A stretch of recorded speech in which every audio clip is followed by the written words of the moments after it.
Hi everyone, a very warm welcome to today's session. सत श्री अकाल, नमस्कार, bonjour, आदाब, बहुत बहुत स्वागत है आपका आज के सेशन में जहां पे हम करने वाले हैं abolition of monarchy and the rise of French Republic. So let's get started with today's session. As you guys know, we are doing the chapter of the French Revolution. Let me quickly introduce myself. Hi बच्चों, मेरा नाम है अंकना और मैं हूँ आपकी expert for social sciences at Imbibe, coming with an experience of more than 9 years in the field of education, where I've taught the students both online and offline for CBSE and ICSE. I've done my studies in the field of humanities and hence I specialize in social science.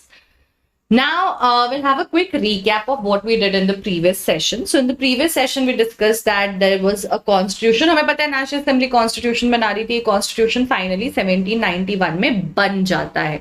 ठीक है, जो draft है वो finish हो जाता है और फिर voting system जो create होती है उससे हमें समझ आता है कि मात्र 25% जो population है उसे ही vote करने का हक मिलता है. Active और passive citizens में बंटवारा हो जाता है.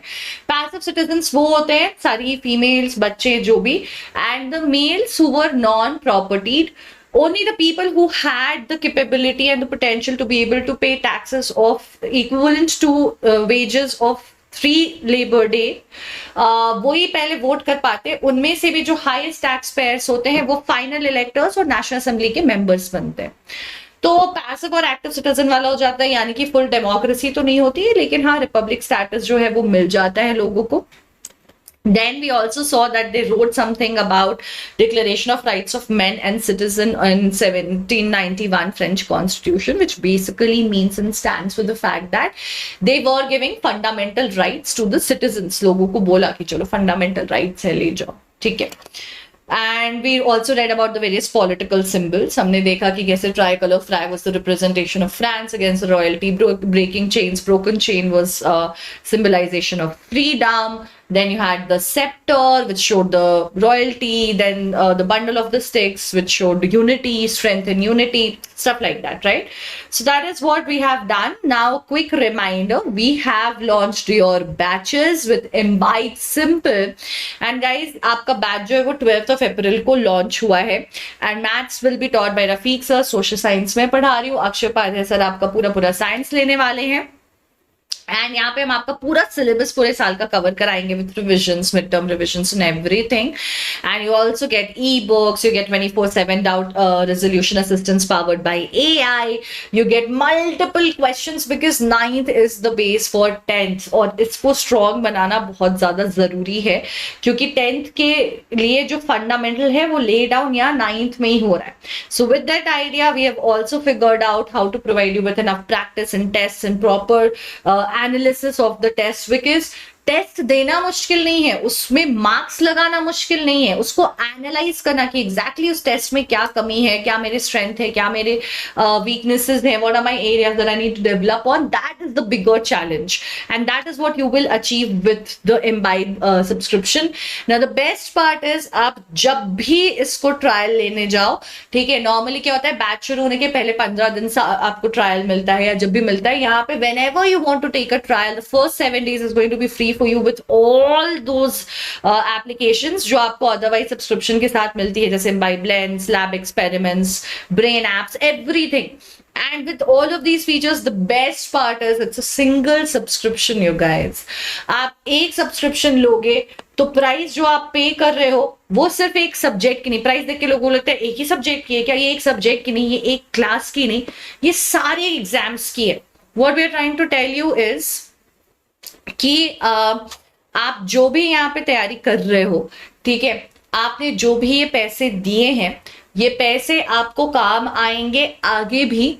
मतलब आगे भी अगर आपका सब्सक्रिप्शन बचा रह जाता है तो आप 10th खत्म करके 11th की तैयारी सेम पैसों में शुरू कर सकते हो, अलग से उसको परचेज करने की जरूरत नहीं. But the beauty of this is कि अगर आप और 2 भाई बहन हो, 3 भाई बहन हो, जितने भी सिबलिंग्स हैं, सब नॉर्मली अलग अलग अपने सब्सक्रिप्शन लेते हैं अपने अपने क्लासेस की. यहाँ पे वो सब कोई स्ट्रेस नहीं है, आपको एक ही सब्सक्रिप्शन लेना है और उससे सारे लोग पढ़ाई कर सकते हैं. यानी कि 499 for 2 people, 3 people, 4 people, it depends how many siblings you guys are, and you can all prepare for any exam, 10th, 9th, 11th, 12th, JEE, NEET, NDA, bank PO, SSC, आप जिसकी भी तैयारी कर रहे हो इसी पैसों में हो जाएगी.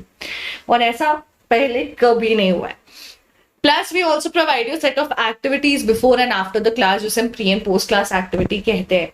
We did a study on the effect and the contribution of these activities, and we realized कि 1 घंटे की class जब आप pre और post class activity करके लेते हो, so it brings an improvement of 12.62% in your performance. That's a lot, right? So you should definitely make sure of attending all of these things. तो ये चैप्टर फ्रेंच रिवोल्यूशन का है, जिसे हम French society during late 18th century, outbreak of French revolution, abolition of monarchy and the rise of French republic, women's revolution of France, abolition of slavery in France and everyday life after French revolution में divide कर सकते हैं. ठीक है, आज का topic हमारा abolition of monarchy and rise of French republic है. We are doing it in 2 parts. तो हमारा आज हम बात करेंगे French war with Prussia and Austria की.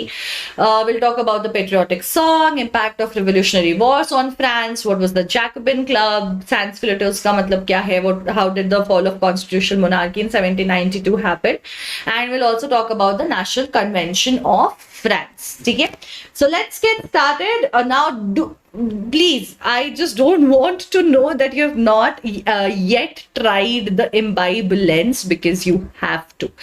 आपने नहीं किया है तो क्यों नहीं किया है मुझे नहीं पता है, पर प्लीज अभी से भी कर लेना. ठीक है, because you guys, this will just bring life to your books.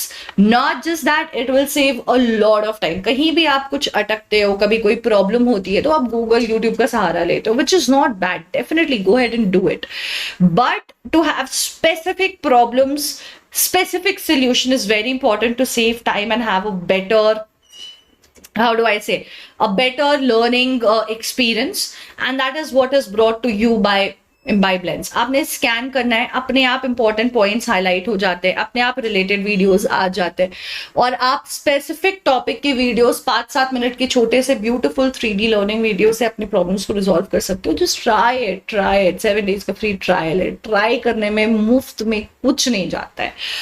So let's move on and we'll start with 3 questions. Who were entitled to vote as active citizens according to the Constitution of 1791? All men above 25, men and women above 25, men above 25 who could pay a certain level of taxes, or all citizens regardless of the age of tax or tax status.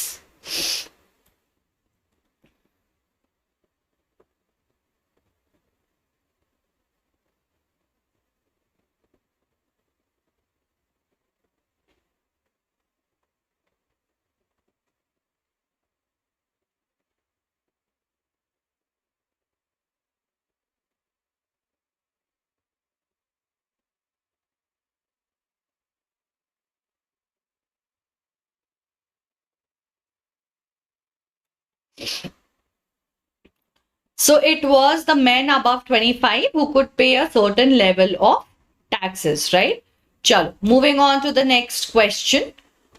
What was the main purpose of Constitution of 1791 in France?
So the main purpose of Constitution was to definitely take the power away from the king and divide it amongst different institutions so that it could be limited. Final question, वो कौन सा symbol है in the painting that represented the concept of unity?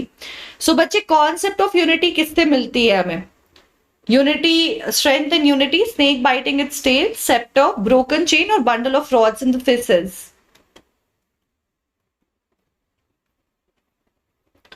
Which one symbolizes unity?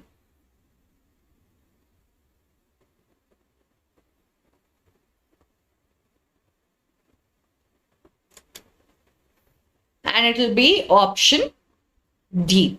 ठीक है, चलिए, तो let's get started. Now, in 1776, the US declared itself as republic after a successful revolutionary war against the UK. France only help it, right? हमने देखा भी कि इनके तो बैंक में खाते में पैसे खत्म हो गए अमेरिका को हेल्प करने में, 2 बिलियन का इन्होंने डेट लगा लिया अपने ऊपर। खैर, इस वॉर में हमें पता है कि फ्रेंच मोनार्की ने बहुत सपोर्ट किया था अमेरिकन रिवोल्यूशनरीज को, army, military leaders, naval support, money, every way possible. और लुई 16 उस वक्त अनअवेयर थे कि फ्रांस जो है इवेंचुअली मॉडर्न रिपब्लिक का आइडिया खुद बना लेगा, जिसके लिए वो अमेरिका की मदद कर रहे थे। तो अब समझते हैं आगे क्या होता है। अब बच्चे देखो, राजा जी ने हमारे लुई 16 ने कॉन्स्टिट्यूशन मोनार्की एक्सेप्ट तो कर ली, उन्होंने चिट्ठा साइन कर दिया कि हाँ भैया फ्यूडल ड्यूज हटा दो, क्लर्जी के पावर हटा दो, प्रिविलेजेस हटा दो, कॉन्स्टिट्यूशन एक्सेप्ट कर दो, लिमिट कर दो मेरी पावर। लेकिन 1791 में जब कॉन्स्टिट्यूशन आता है तो इस इंसान को अचानक से एहसास होता है कि ये तो गड़बड़ हो गया, मेरी सारी पावर चली गई है, इट डजंट वर्क आउट। ठीक है, I can't stay like this. He needed to get out of that situation and he was trying to figure a way out.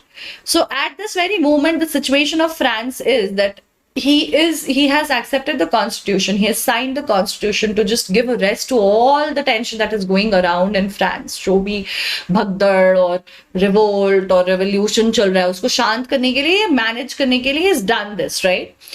लेकिन ऑफ कोर्स इंसान को खटकती है ना यार बात कि मेरे सारे पावर्स छीन लिए गए मुझसे, कैसे चलेगा ऐसे, मैं ऐसे नहीं रह सकता, मुझे ऐसे नहीं रहना है, I want my power back. So he enters into a secret negotiation. पहले ससुराल के पास जाते हैं, ऑस्ट्रिया उनका ससुराल था, ठीक है, उनसे भी नेगोशिएशन करने की कोशिश करते हैं। हालांकि किंग ऑफ प्रशिया के साथ ज्यादा उनकी सीक्रेट नेगोशिएशन चल रही थी। तो ऑस्ट्रिया, प्रशिया, अब आप ये सोचो कि ये सारी कंट्रीज इनकी मदद करने के लिए क्यों तैयार हो जाएंगे? Why would they want to help him out? और पहले हेल्प किस तरीके की? तो वो कोशिश कर रहे थे कि प्रशिया से, ऑस्ट्रिया से, प्रशिया से प्राइमरीली उनके ट्रूप्स को बोरो कर ले, ताकि होता है ना, आपकी आर्मी अब आपकी नहीं रह गई, अब तो नेशनल असेंबली भी उसको कंट्रोल कर रही है, लेकिन आप अपनी आर्मी की जगह दूसरी आर्मी को लाकर खड़ा कर दो और अपनी डोमिनेंस बनाने की कोशिश करो, सब लोगों को हरा दो और फिर से अपनी पावर जो है उसको रीइंस्टेट कर दो। तो किंग ऑफ प्रशिया के साथ ये इस चीज को डिस्कस कर रहे थे और ये लोग फॉर दैट मैटर रेडी भी हो गए थे यहाँ पे इनकी मदद करने के लिए। अब कंसर्निंग बात ये है, एक बार मतलब कंसर्निंग नहीं, एक थॉट हमारे दिमाग में आता है कि आखिर बाकी लोग भी बुद्धू थे क्या? वो क्यों तैयार हो गए इनकी मदद करने के लिए? उनको क्या मिल रहा था? वो इस दूसरे की लड़ाई के पचड़े में पड़ ही क्यों रहे थे?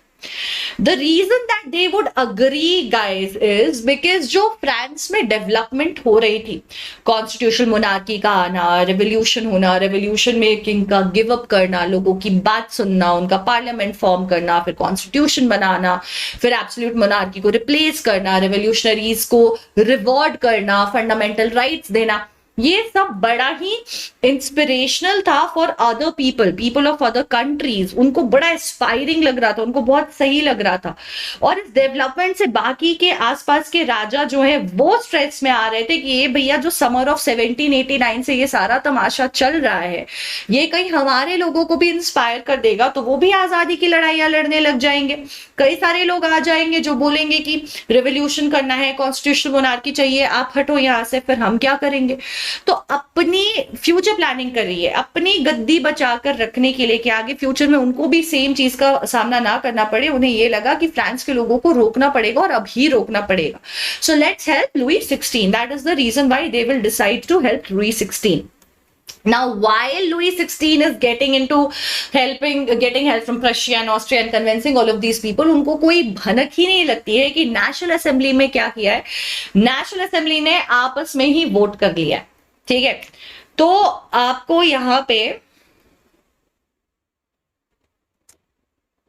So other rulers made plans कि वो भेजेंगे, थाउजेंड्स ऑफ वॉलंटियर्स आ रहे थे आर्मी में वॉर को। ये एक्चुअली थोड़ा मिक्सअप है, यहाँ पे आपको शायद समझना है कि एग्जैक्टली क्या मतलब है।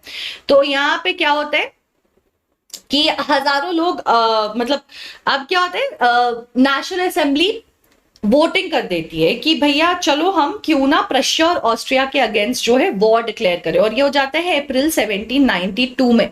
इससे पहले कि प्रशिया अपने लोगों को भेज पाता, कुछ वॉर कर पाता। तो ये थोड़ा सा यहाँ पे गैप है। Other rulers made plans to send troops to suppress the events taking in France, right? Why? To ensure a safer future for themselves। ठीक है, अपने लिए एक सेफर फ्यूचर जो है वो इमेजिन करके उन्होंने यही सोचा कि खत्म करो ये सारा तमाशा, सब वोट करते हैं। लेकिन यहां क्या हो जाएगा, but before this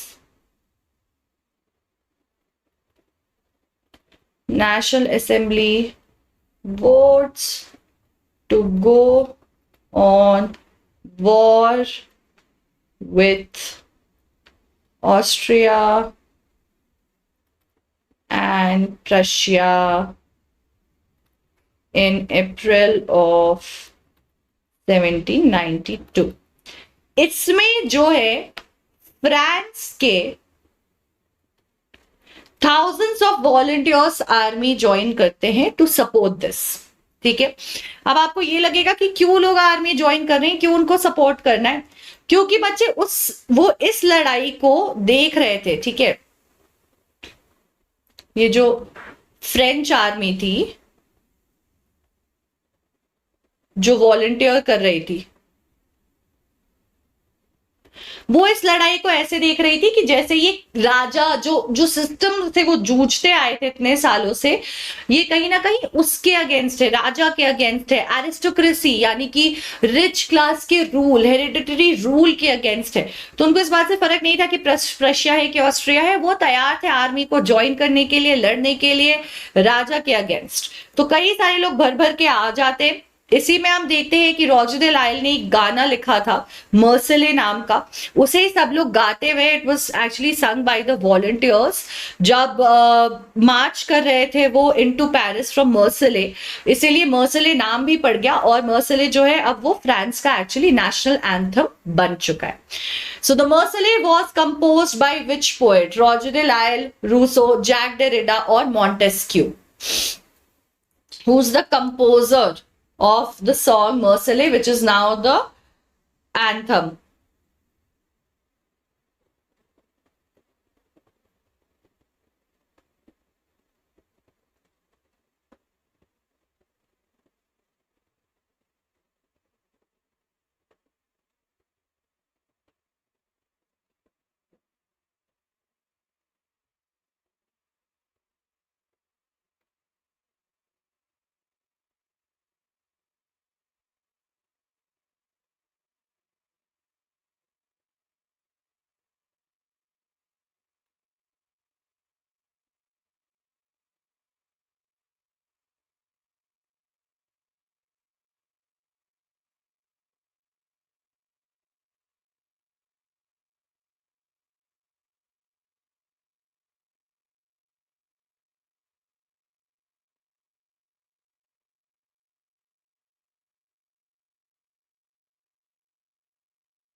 Okay, Roger de Lisle was the composer, right?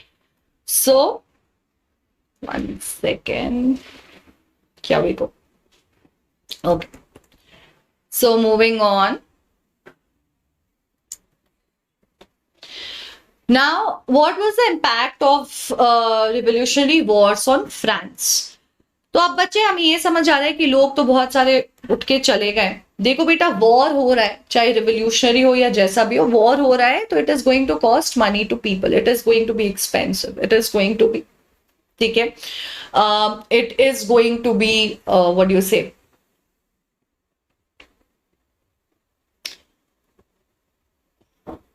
Sorry I just got lost. War जब भी होता है, चाहे वो जिस भी देश में हो, जिस भी पर्पस से हो, अच्छे के लिए हो, अच्छे इंटेंट के साथ हो, बुरे के लिए हो, वॉर हमेशा लॉसेस लेकर के आता है, डिफिकल्टीज लेकर के आता है। और प्लान्स तो ऐसे ही पहले ही से ही काफी डिफिकल्टी में चल रहा है। भले नेशनल असेंबली ने डिसाइड कर लिया वो डेट से उभर गए हो, लेकिन वॉर प्रॉब्लम क्रिएट करने वाला था, इकोनॉमिक डिफिकल्टीज क्रिएट करने वाला था। प्लस दूसरी बात ये है कि आर्मी में हमेशा यंग लोग जाते हैं, यंग वर्किंग लेबर पॉपुलेशन। तो ये लोग जब चले गए हैं तो काम कौन करेगा, प्रोडक्टिविटी वहां भी घटेगी, सारी चीजें फॉल ऑफ कर जाएंगी on the females of the society. तो मेन वर अवे फाइटिंग, उन्हें कोई दिक्कत नहीं थी, औरतें पीछे रह गई थी जिन्हें घर भी संभालना था, अपनी जिंदगी भी चलानी थी, नौकरी भी करनी थी, पैसे भी अर्न करने थे, बच्चों का ख्याल रखना था, उनको फीड करना था।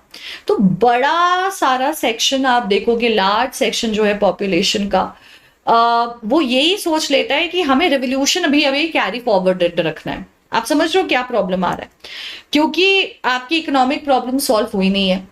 मैक्सिमम सिटीजन जो है वो पैसिव सिटीजन है, ठीक है, बाकी लोगों में इकोनॉमिक डिफिकल्टी और ये सारा सिचुएशन बहुत कुछ हो रहा है। कॉन्स्टिट्यूशन ने दिए हैं पॉलिटिकल राइट्स, लेकिन फंडामेंटल राइट्स दिए हैं, सबको बराबरी का दर्जा नहीं दिया।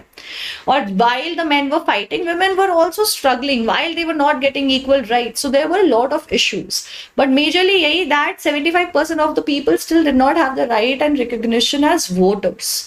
So what happens over here is that a lot of people, a huge chunk of people decide कि revolution तो carry forwarded ही रखना होगा, इसको आगे ही बढ़ाते रहते हैं, इसको खत्म नहीं करते हैं यहाँ पे। तो ये बड़ा सा सेक्शन जो है अब ये रिवोल्यूशन को आगे बढ़ाता रहेगा, फ्लो करता रहेगा, ठीक है। अब ये बड़ा सेक्शन किसका है, कौन है ये लोग, हु आर दीज पीपल। सो बच्चे, हमें पता है कई सारे political societies and groups form हुए थे, उनमें से ही एक ये भी रहेगा, ठीक है। So we will see that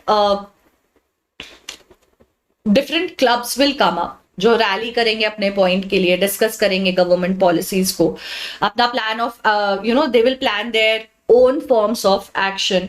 सबसे सक्सेसफुल इनमें से जो क्लब होगा वो होगा जैकबिन्स, ठीक है। इनका नाम जो है एक फॉर्मर कॉन्वेंट था, कॉन्वेंट से हमारा मतलब है जहाँ पे बेसिकली रिलीजियस लाइफ लीड करते हैं लोग, वो सारी प्रैक्टिसेस करते हैं, सेंट जेकब करके पेरिस में, वहां से इन्हें मिला था। यहाँ पे विमेन भी थी इसका हिस्सा, लेकिन जैकोबिन क्लब भी विमेन के लिए इतना ज्यादा फेवरेबली लड़ता नहीं था इक्वालिटी के टर्म्स में। So women themselves also during this period had started forming their own clubs to have their political representation, political rights, to voice out their fight for equality in general, their empowerment. So will talk about that as the next topic, जहां पे हम और देखेंगे कि क्या क्या किया औरतों ने। अभी हम थोड़ा जैकोबिन क्लब के बारे में बात करते हैं। तो जैकोबिन क्लब के जो मेंबर थे बच्चे, वो ज्यादातर लेस प्रॉस्परस सोसाइटी को बिलोंग करते थे, not very rich, not very middle class, basic necessities, basic jobs करके मीट कर रहे हैं, वैसी सोसाइटी थी। तो यहाँ पे ज्यादातर आपके छोटे शॉपकीपर्स, आर्टिशंस जैसे कि shoe makers, pastry cooks, watch makers, सब्जी बेचने वाले, फ्रूट्स बेचने वाले, डेली वेज वर्कर्स, दूसरों के घरों में काम करने वाले, सर्वेंट्स, कुक्स, ये सारे लोग जो आपके मीनियल जॉब्स करते हैं जिसमें पेमेंट ज्यादातर बहुत नहीं होती है, अनऑर्गेनाइज्ड होता है जॉब, ऐसे सारे लोग करते थे। इनके लीडर थे मैक्समिलियन रोबेस्पियर और क्लब का नाम था जैकोबिन क्लब, ठीक है। अब यहाँ पे क्या होता है, जैकोबिन क्लब की अपनी जो है एक पहचान होती है, ठीक है। सो पहचान होती है से क्या कहने का मतलब है हमारा, पहले जब आप रिच क्लास को देखोगे तो आप देखोगे they used to dress up in a certain way, they would have a wig and they would have this bow tie and the vest, trousers पहनते थे और ट्राउजर्स के ऊपर एक बूट्स जैसी चीज पहनते थे जो नी के ऊपर तक लेदर की उनको कवर करती थी। इसको क्लिटोस कहते थे, नी ब्रीचेस कहते थे, सॉरी। अब ये नी ब्रीचेस एक आपका कहीं ना कहीं रॉयल मतलब नोबल होने की पहचान थी। It was an identity that they carried, that was the way they used to dress up. So this huge chunk of people from this club, they decide that they want to dress up very distinctly and take pride in it. ये भी एक revolution का तरीका है कि भैया हमें आपके जैसा बनना ही नहीं है, हम आपके जैसे कपड़े पहनने की कोशिश भी नहीं करेंगे, हम अपने तरीके की कपड़े पहनेंगे, अपनी आइडेंटिटी बनाएंगे and will be feeling pride in that itself. हम उसमें ही अपना प्राइड जो है वो ढूंढ लेंगे। तो इन्होंने डिसाइड किया कि ये लंबे लंबे ट्राउजर्स पहनेंगे डॉक वर्कर्स की तरह, यानी कि फिशरमैन जो हमारे यहाँ आप देखते हो कि लंबे लंबे स्ट्राइप वाले कपड़े पहनते हैं, हमारे यहाँ लुंगी वुंगी भी पहनते हैं, बट पजामे पहनते हैं, लंबे लंबे स्ट्राइप्स होते हैं ज्यादातर। ठीक है, तो ये डॉक वर्कर्स की कहा मतलब का ड्रेसअप होता है। आप देख सकते हो ट्राउजर्स पहनो, ये स्ट्राइप्ड है और ये लूज है, इसमें कोई भी आपका नी ब्रीचेस और ये सब चीज नहीं है, और बहुत क्लियरली ये इनको उस फैशन से डिफरेंशिएट करता है, उस सोसाइटी के उस क्लास से डिफरेंशिएट करता है जिससे ये दूर ही रहना चाहते थे, खास करके नोबल्स जो नी ब्रीचेस पहनते थे। Because of this reason noble these guys were now known as sans-culottes. Sans-culottes का लिटरल मतलब था the ones without knee breeches. ठीक है, तो सैनकुलिटोस वो जैकबिन वाले लोग, ये देखो ऐसे डॉक वर्कर्स की तरह ऐसे ट्राउजर्स पहना करते थे, हालांकि वेमेन को ये बराबरी से ट्रीट नहीं करते थे। तो along with this they also use to wear this red cap, the red Phrygian cap as you say. ठीक है, so the red cap this that you see them wearing would symbolize liberty. Liberty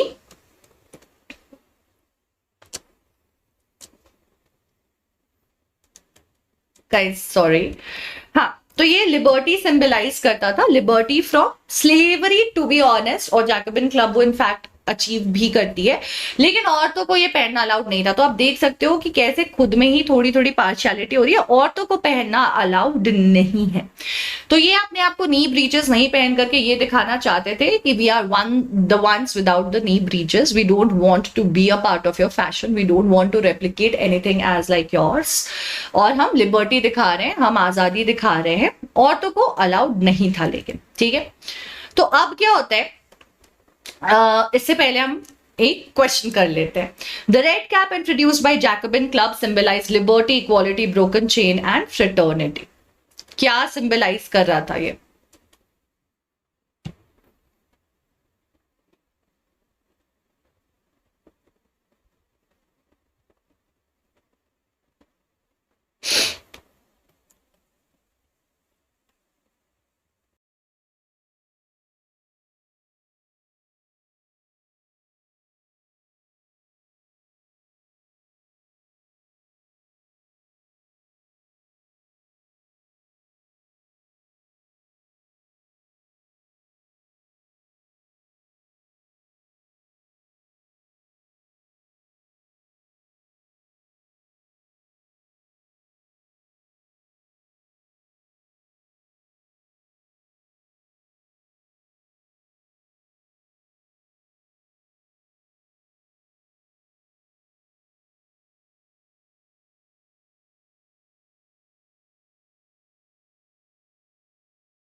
Okay, and the correct answer would be liberty, right?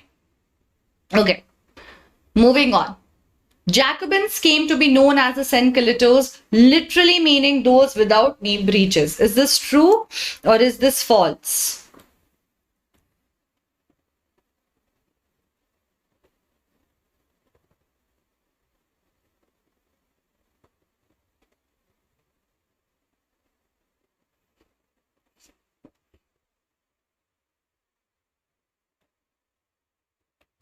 So this is absolutely true, you guys. The statement is very, very true. Okay. अब क्या होता है, 1792 की बात है। ठीक है, which year are we talking about? We are referring to the year of 1792. 1792 में लोग चले गए लड़ाई लड़ने के लिए, वहां पे प्रॉब्लम्स हो रही हैं काम करने के लिए, यंगर पॉपुलेशन नहीं है, महंगाई बढ़ गई है, और पॉपुलेशन तो बढ़ ही रहा था, पूरे यूरोप की पॉपुलेशन बढ़ रही थी। हमने देखा है हंगर जो चल रहा था हर जगह, वो इस वक्त से चल रहा था, और प्लस वॉर के कारण तो इन जनरल प्रॉब्लम होगी। So there was shortage of food and there was the food prices again surging high. तो 1792 के समर्स में, अप्रैल में वो जाते हैं लड़ाई करने के लिए। समर्स की बात है, जैकोबिन्स मिल करके एक अपराइजिंग, एक इंसरेक्शन यानी कि एक रिवोल्यूशन प्लान करते हैं कि कुछ बड़ा इवेंट करेंगे, ठीक है। क्योंकि ये नाराज थे कि क्यों लोगों के पास खाना नहीं है, फूड प्राइसेस हाई हैं, बाकी आपने बाकी लोगों को पैसिव सिटीजन्स भी बना दिया है, तो ये सारी चीजों से वो बड़े नाराज थे। तो 10 अगस्त की मॉर्निंग को क्या करते हैं, ये घुस जाते हैं पैलेस ऑफ ट्यूलरी में, ठीक है। वहां पे सारे गार्ड्स जो थे राजा के, उनको मैसेकर करके, मार के, और राजा को ही उठा लेते हैं, किडनैप कर लेते हैं। They take the king hostage. Can you imagine the audacity? Can you imagine doing this to the prime minister of और president of any nation in today's date, irrespective of how small it is? But happened back at that time, revolutionaries थे, ठीक है। तो सारे राजाओं को मार, मतलब गार्ड्स को मार दिया, और राजा को सीधा उठा लिया और किडनैप कर लिया, होस्टेज रख लिया कि बेटा तुम राजा हो, जो भी है, जैसा भी है, तुम्हें ये सारी प्रॉब्लम सॉल्व करनी चाहिए, तुमने ये प्रॉब्लम तो कुछ भी सॉल्व करी नहीं है, तो ऐसे कैसे चलेगा? So he massacred the king's guard, held the king himself hostage multiple hours के लिए। फिर असेंबली घबरा जाती है, नेशनल असेंबली को इंटरवीन करना पड़ता है, वो लॉ मेकर्स हैं आखिरकार। तो वो बात सुनते हैं सारी, और सारी सिचुएशन को देखते हैं। उनको पता भी चलता है कि राजा ने तो भैया प्रशिया के साथ जो है हम पे अटैक करने की कोशिश की है, तो उन्होंने डिसाइड किया कि इनके फैमिली को जेल में डालते हैं, खत्म करते ये कहानी, होस्टेज बना के नहीं रखेंगे। अब क्योंकि राजा ही चला गया तो कॉन्स्टिट्यूशनल मोनार्की मीनिंगलेस हो गई। समझ रहे हो आप बेटा? कॉन्स्टिट्यूशनल मोनार्की है, यानी कि एक तरह की मोनार्की, राजा का रूल जिसमें कॉन्स्टिट्यूशन के रूल्स चलेंगे। जब राजा ही नहीं है तो कॉन्स्टिट्यूशन कैसा चलेगा? तो पूरा कॉन्स्टिट्यूशन जो फॉर्म हुआ था वो पूरा बेकार हो जाता है, कॉन्स्टिट्यूशन मोनार्की ब्रेक हो जाती है। लेकिन गवर्नमेंट तो चाहिए चलाने के लिए। तो अब जो है असेंबली में ये डिसाइड होता है फाइनल कि अब दोबारा इलेक्शन होंगे, और इस बार बड़ी इंटरेस्टिंग चीज होती है, इस बार आपको अडल्ट मेल फ्रेंचाइज मिलता है, यानी कि all adult mail, at least females को अभी भी नहीं मिला, लेकिन 21 साल से ऊपर सारे मेल्स को अडल्ट कंसिडर किया। अब आप प्रॉपर्टीड हो या नॉन प्रॉपर्टीड हो, इट डजंट मैटर, कोई एक्टिव पैसिव का सिस्टम नहीं है, you will be allowed to vote. So every man above the age of 21 was allowed to vote in the new elections, और ये जैकोबिन क्लब की कृपा से हो पाया था। तो आपके पास वेल्थ है नहीं है फर्क नहीं पड़ता, औरतों को अभी भी कोई हक नहीं दिया गया था, but at least the men were allowed to vote, which was a big deal in itself. अब ये जो नया सिस्टम इलेक्ट होता है, इसका नाम होता है कन्वेंशन। यहां पे बच्चे बहुत कंफ्यूज होते हैं, प्लीज इसको याद रखेंगे। हमारे पास पहले आती है एब्सोल्यूट मोनार्की, ठीक है। एब्सोल्यूट मोनार्की से यहां बनता है constitutional monarchy,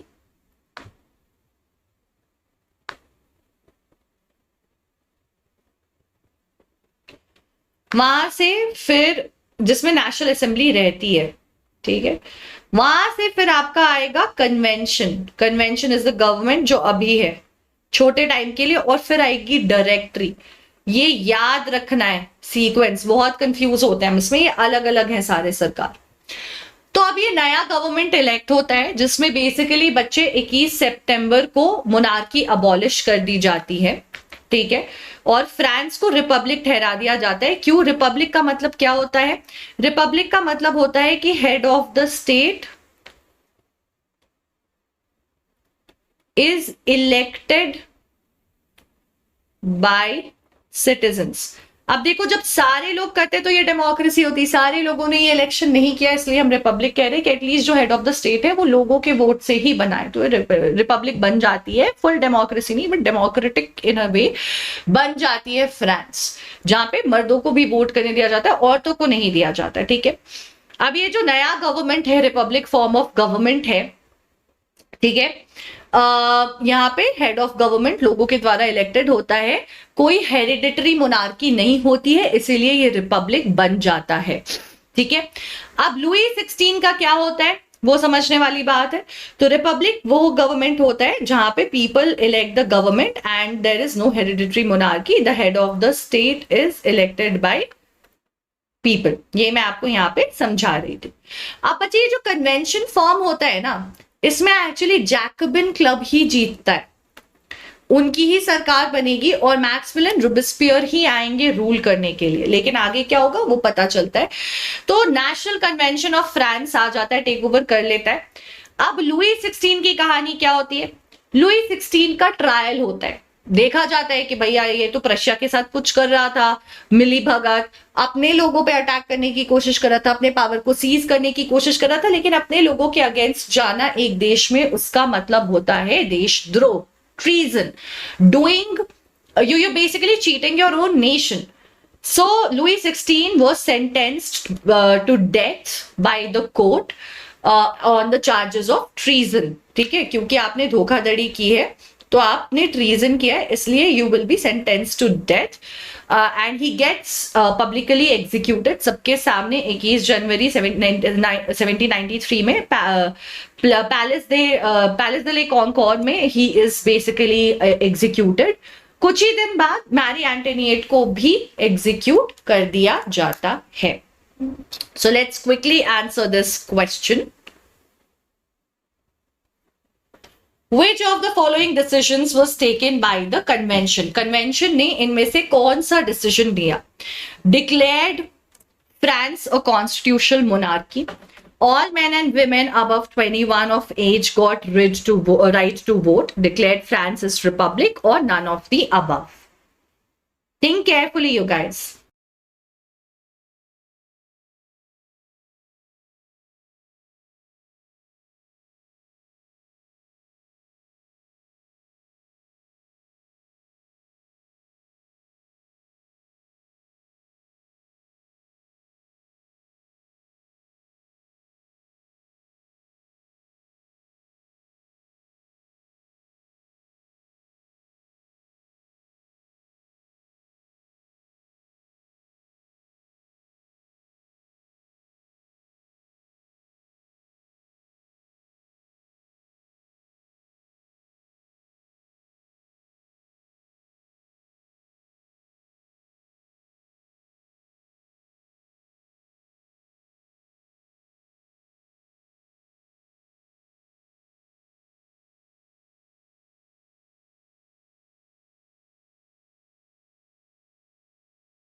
So guys, everyone, irrespective of their age, was allowed to vote. It also declared France as a republic and declared France as a constitutional monarchy. Will be wrong, but women है actually यहाँ पे लिखा हुआ. My bad, I chose that by mistake. Women were not, right? Men were allowed to vote. तो France जो है वो Republic बन जाता है इनकी वजह से. ठीक है. So now, as you know, we have our flagship program, which is of virtual lab experiments. And my strong recommendation to you is going to be, please make sure that you are actually using it, experiencing it, and having a look at how does it feel, what is the difference, etc. Because आप घर बैठे, and especially 10th में it becomes very important, घर बैठे आप अपनी तैयारी कर सकते हो. ठीक है. तैयारी किस चीज की? प्रैक्टिकल्स की. और इस बार तो भाई एक्सटर्नल वाइवा भी होगा, तो you can just get rid of that. So make sure that you are using it. So let's quickly summarize. In April 1792, the assembly voted for a war against Prussia and Austria. Marseillaise became the national anthem of France. Public clubs were formed, and among them, Jacobins became the most successful club. On the August 10th of 1792, Jacobins stormed at the Palace of Tuileries, and he basically massacred everyone and held the king hostage for several hours. And after this, the court decided to send the royal family to prison, and they were tried later and found guilty for treason, for which they were executed. Monarchy was abolished on 21st September of 1792, and France was declared as a republic. Louis XVI was sentenced to death by court on the charges of treason. Soon after, Marie Antoinette was also executed. Now, king was sentenced to death. कोई hereditary monarchy भी नहीं है. तो अब France का क्या होगा?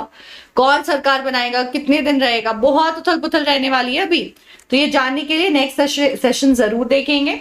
Do not forget to go ahead and try Imbibe Simple subscription, which is for your entire syllabus, and it will definitely help you in achieving the desired score. Just remember, you guys, that first 7 days is for free. तो वो trial तो definitely ले लो. ठीक है. तो VLE, Imbibe app, Imbibe Lens app, ये सब कुछ साथ में आपको आता है. प्लस आपको डाउट्स अगर रिजॉल्व करने तो आप देख सकते हो यहाँ पे आस्क अ डाउट का ऑप्शन आता है आपको ऐप पे या वेबसाइट पे. See when you click on it, it will redirect you to the WhatsApp chat, जहां से आप अपने पिक्चर शेयर करके या टाइप करके अपने डाउट्स को क्लैरिफाई कर सकते हो. And do not forget to join our Telegram channel. यही वो पॉइंट है जहां पे हमारा लाइक 1 पॉइंट कॉन्टैक्ट होता है. कोई अनाउंसमेंट, कोई डेवलपमेंट, कोई update, any shift, any changes in the timing of the session, any new session coming up, कुछ भी है, हम आपको यहाँ से ही इन्फॉर्म करते हैं. तो it's very important for you to be connected with us over here. ये कोड है और ये लिंक है. So with this, we have come to the end of the session. I hope you guys understood everything. I'll see you guys soon in the next session. Till the next time, do not forget to tell me in the comment section how did you like it. Do hit the like button if you enjoyed the session, understood everything, and share it with your friends. Do not forget to subscribe to the channel. और हम मिलते हैं अगले session में, जहाँ पे हम देखेंगे कि अब क्या होगा जैकबिन क्लब का. It will be known as the reign of terror. But why? Republic government है तो आइडियली अच्छी होनी चाहिए, पर नहीं होगी. तो देखते हैं क्या होता है. नेक्स्ट सेशन में मिलते हैं. Till the next time, take good care of yourselves. Hasta vista, bye bye, ciao, stay tuned, stay subscribed, and keep imbibing. Have a great evening. Take care of yourselves.